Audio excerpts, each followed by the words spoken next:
이제 다 같이 묵도하심으로 새벽 기도회를 시작하겠습니다.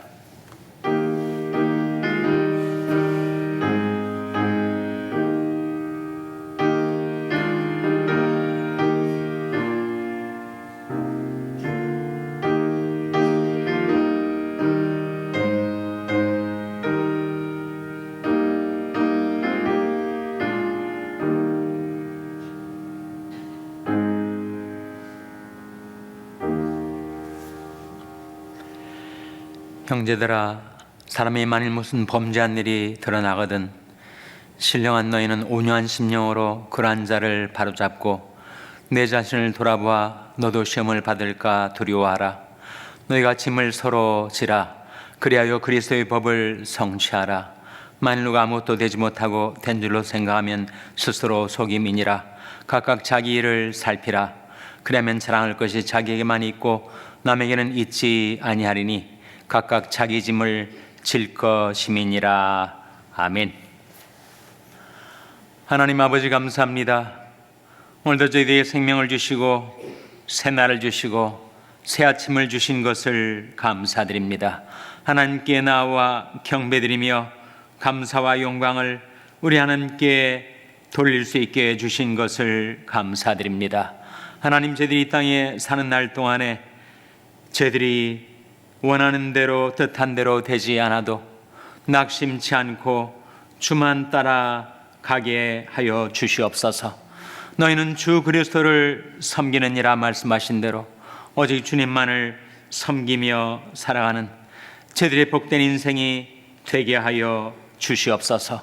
지금 노르는 십자가의 주님의 보배 피로 저희들을 씻어 정결케 하여 주시고 어제 하나님만을 경배하며 섬기며 살게 해주시기를 바라옵고 예수님의 이름으로 기도하옵나이다. 아멘. 찬송가 198장 부르시겠습니다. 198장 찬송하시겠습니다.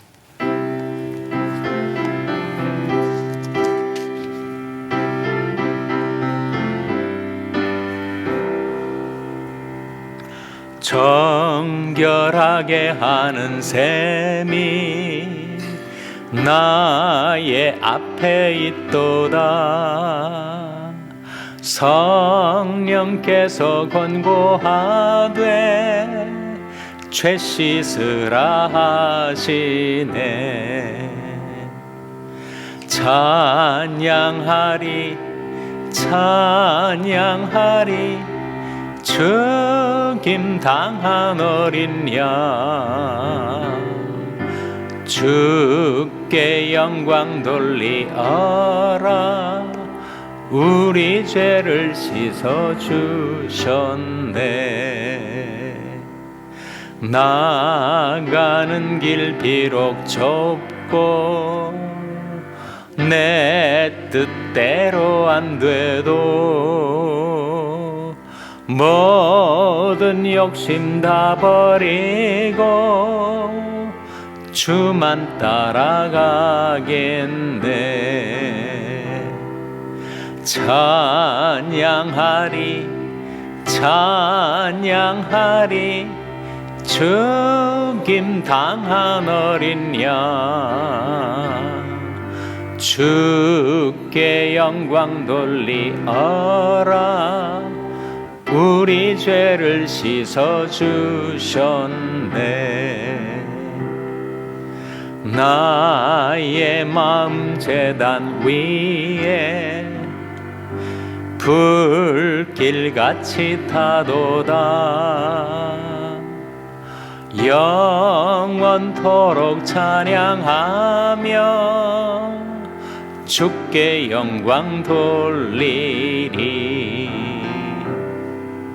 찬양하리 찬양하리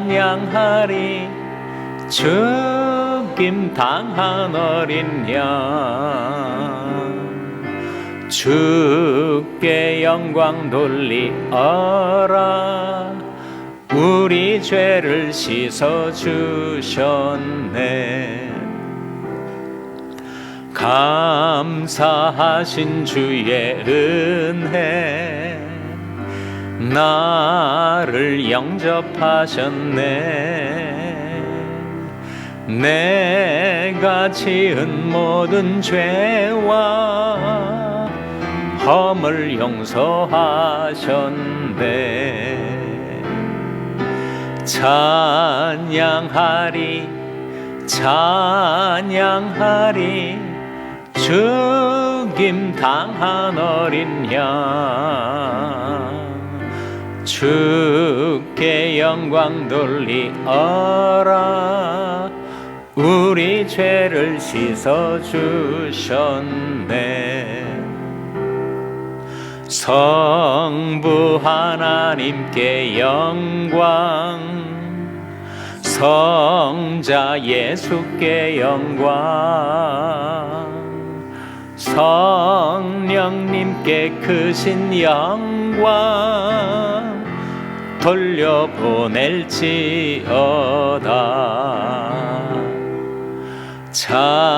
찬양하리 찬양하리 죽임 당한 어린 양.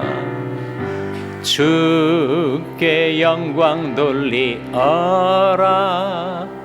우리 죄를 씻어주셨네.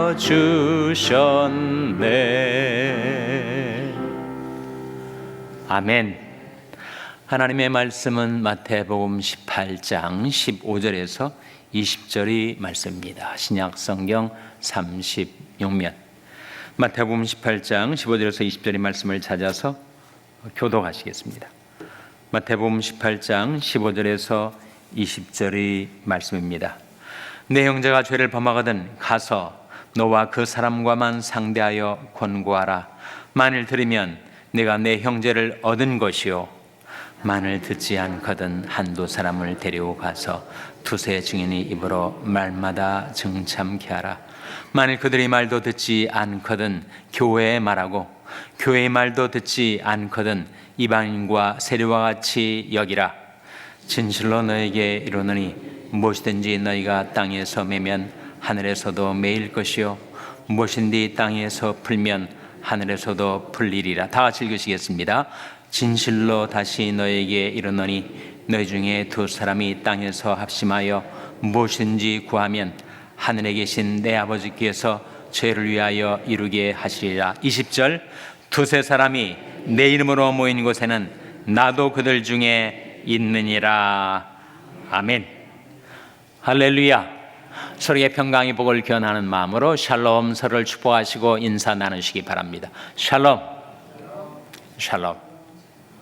오늘도 금요 새벽 기도회, 사순절 새벽 기도회 잘 나오셨습니다. 금요 성경 공부가 7시 반, 오늘 전 7시 반에 대면으로 온라인으로 진행이 됩니다. 다 함께 참여하셔서 함께 하나님의 말씀을 배우고 간증을 나누는 시간이 되시기를 바랍니다. 어제 헌법재판소에 대통령 탄핵 사건의 선고가 있었습니다. 재판관 전원 일치의 판정으로 탄핵이 인용되고 대통령이 파면되었습니다. 이를 보고 쾌재를 부르신 분들도 계시겠고 큰 실망을 하신 분들도 계실 것입니다. 그러나 이것 또한 지나가게 될 것입니다.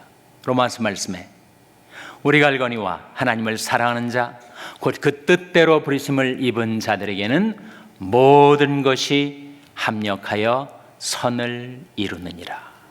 나라 민족을 하나님의 글과 권능의 장중에 의탁드립니다. 이제는 정치 뉴스 그리고 유튜브에 빼앗겼던 여러분의 시간과 관심을 우리들이 본령으로 되찾아 와야 할 때입니다. 우리 본령이 뭐예요?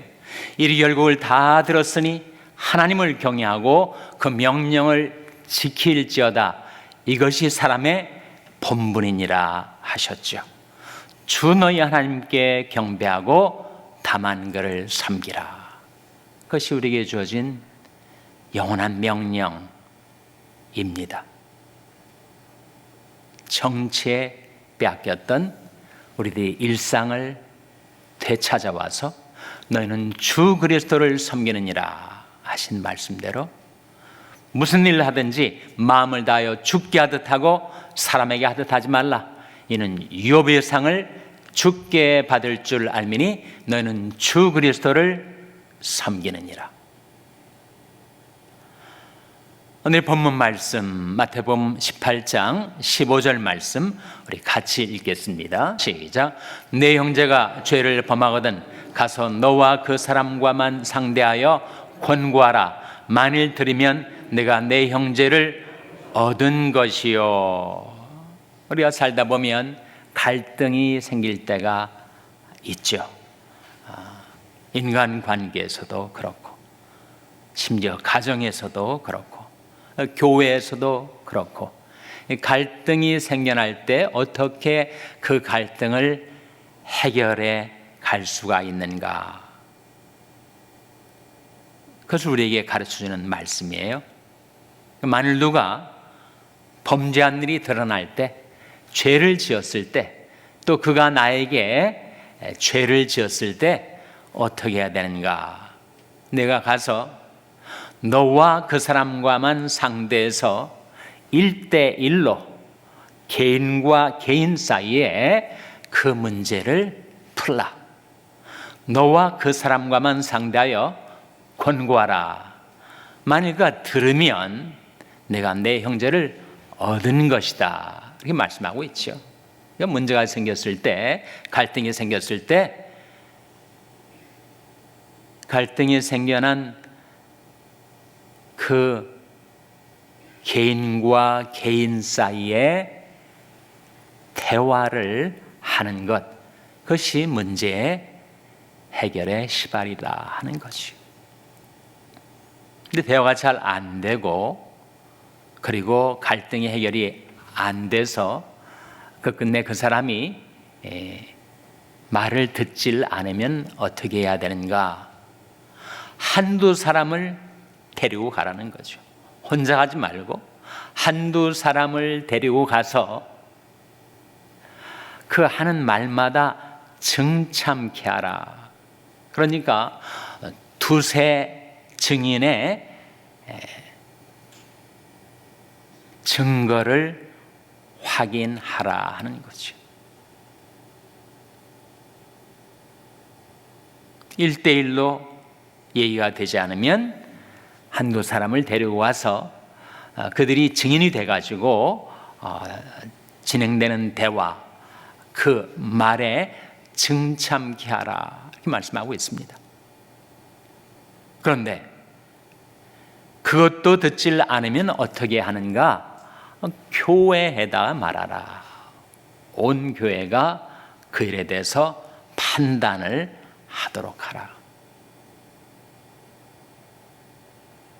교회의 말도 안 들으면 어떻게 되는가? 교회의 말도 안 들으면 이방인과 세리와 같이 여기라.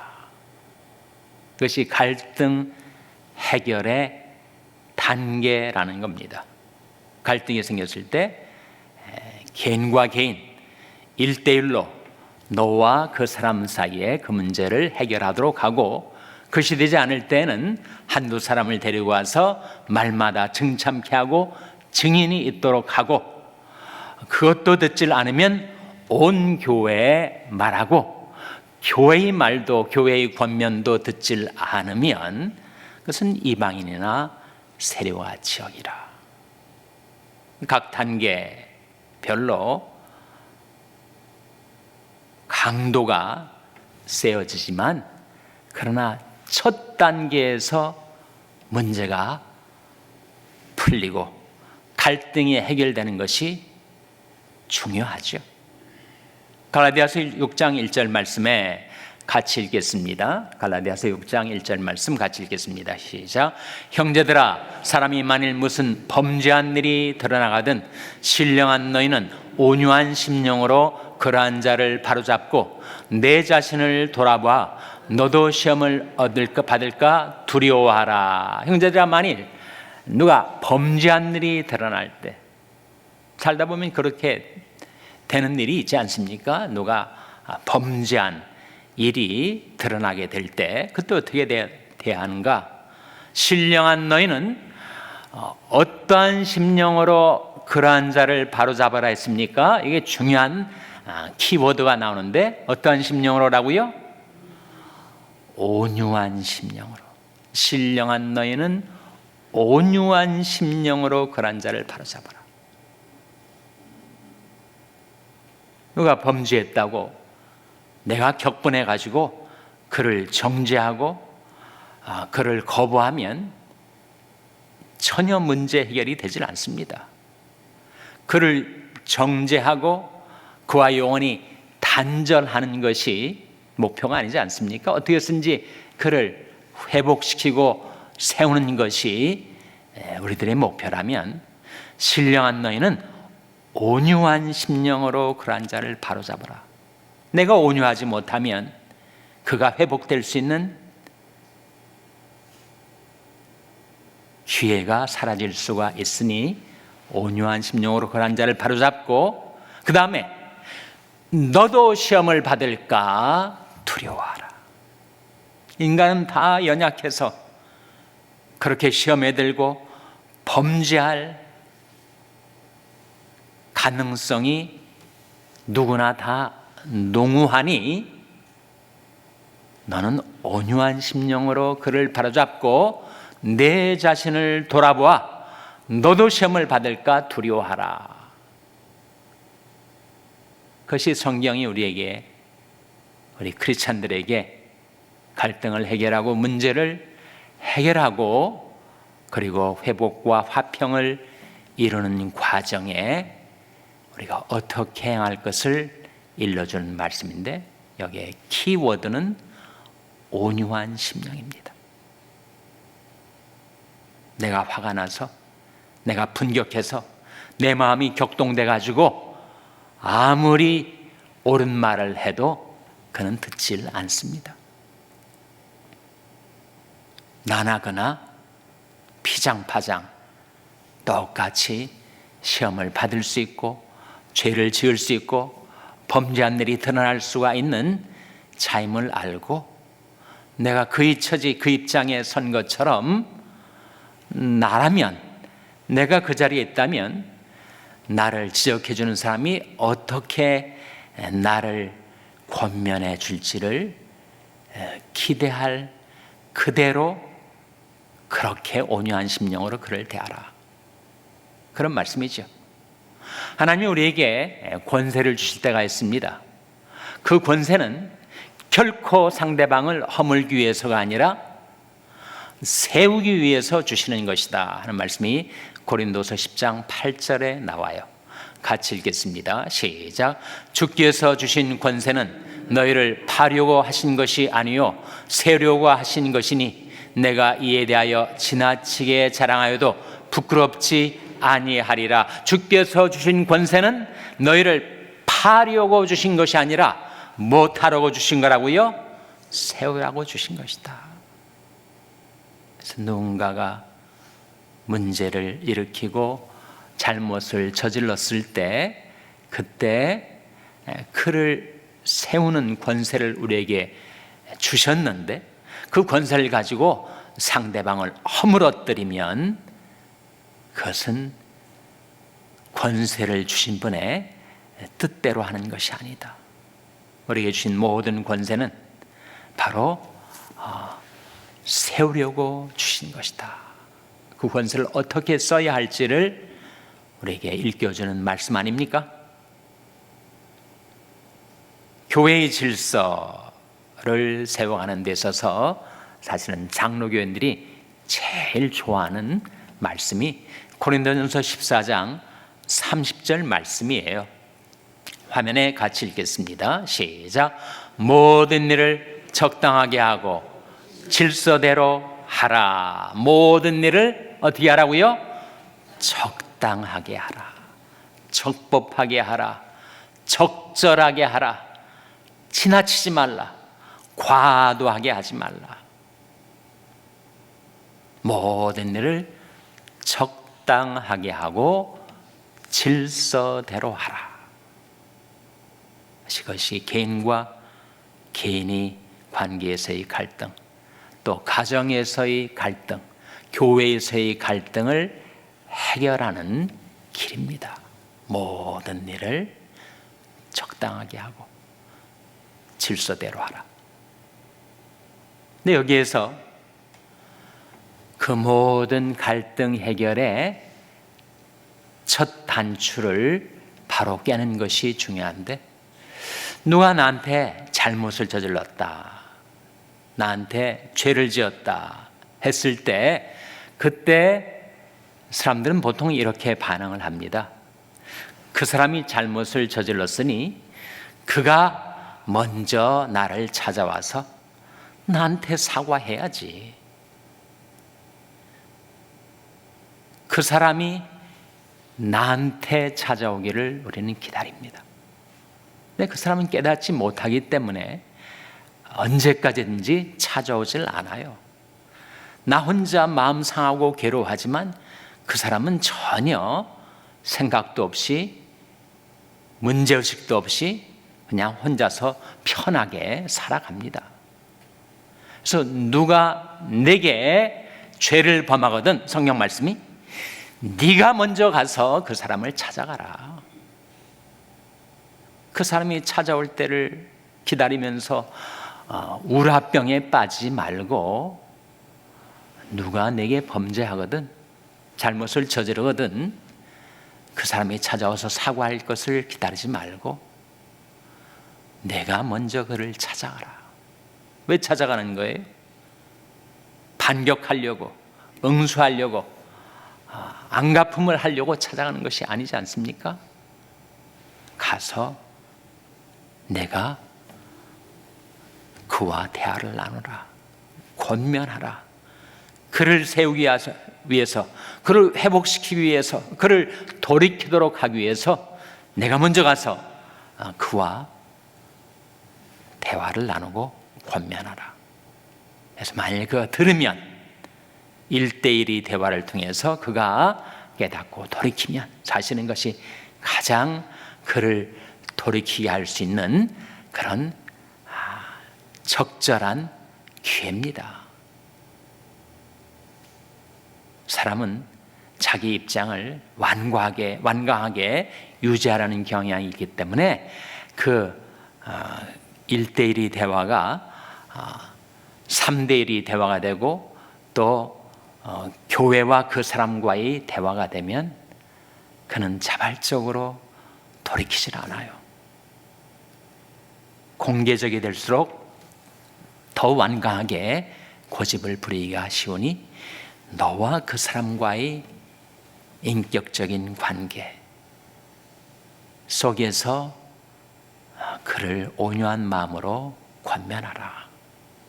그가 들으면 내가 형제를 얻은 것이다. 모든 일을 적당하게 하고 질서대로 하라. 그 말씀을 통하여 갈등을 해결하고 화평을 이루고 평강 가운데 살아가는 여러분의 복된 인생이 되시기를 주님의 이름으로 축원합니다. 기도하시겠습니다. 오늘 말씀 기억하며 하나님, 저희들의 연약함을 돌아보고 온유한 심령으로 더불어 살아갈 수 있게 해주시옵소서. 기도하시기 바랍니다. 우리 자녀들을 위해서 기도할 때 하나님, 저희 자녀들에게 겸손하고 온유한 마음을 갖게 하여 주셔서 화평케 하는 자로 살게 하여 주시옵소서. 자녀들을 위해서 기도하시기 바랍니다. 평소에 연약한 지체들을 위해서 기도해 주시기를 바랍니다. 주님, 생명의 성령의 능력으로 치료해 주시고 회복시켜 주시옵소서. 위하여 기도해 주시기 바랍니다. 우리 샬롬교회를 위해서 기도할 때 하나님, 저희 샬롬교회가 하나 되게 하옵소서라는 주님의 기도를 받들어 화평 가운데 행하는 교회가 되게 해달라고 기도해 주시기를 바랍니다. 여러분의 생업을 위해서 기도하시고 우크라이나 전만규 선교사님을 위해서, 케냐의 이인 선교사님을 위해서 기도해 주시기를 바랍니다. 나라 민족을 하나님의 글과 권능의 장중에 의탁 드리시기 바랍니다. 이런 제목들을 놓고 우리 합심해서 1분간 기도하겠습니다.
하나님 아버지, 연약한 저희들은 하나님이 하시는 일의 시종을 다 알 수가 없고, 저희들이 가는 길이 비록 좁고 내 뜻대로 안 돼도 오직 너희는 주 그리스도를 섬기느니라 하신 말씀대로 오직 주님만을 섬기며 따르며 살게 하여 주시옵소서. 나라와 민족을 하나님이 글과 권능의 장중에 맡겨 올리옵나니 하나님 불쌍히 여기사 다스려 주시고 주원하여 주시고 인도하여 주시옵소서. 하나님, 저희들이 삶 가운데 평강을 주시고 무슨 일을 하든지 마음을 다하여 주께 하듯 하고 사람들에게 하듯 하지 아니하고 유업의 상을 주께 받을 줄 알고 날마다 주 그리스도를 섬기며 살게 하여 주시옵소서. 이 모든 말씀 예수님의 이름으로 기도하옵나이다. 아멘. 하늘에 계신 우리 아버지여, 이름이 거룩히 여김을 받으시오며 나라 임하옵시며 뜻이 하늘에서 이룬 것 같이 땅에서도 이루어지이다. 오늘날 우리에게 일용할 양식을 주옵시고 우리가 우리에게 죄 지은 자를 사하여 준 것 같이 우리 죄를 사하여 주옵시고 우리를 시험에 들게 하지 마옵시고 다만 악에서 구하옵소서. 대개 나라와 권세와 영광이 아버지께 영원히 있사옵나이다. 아멘.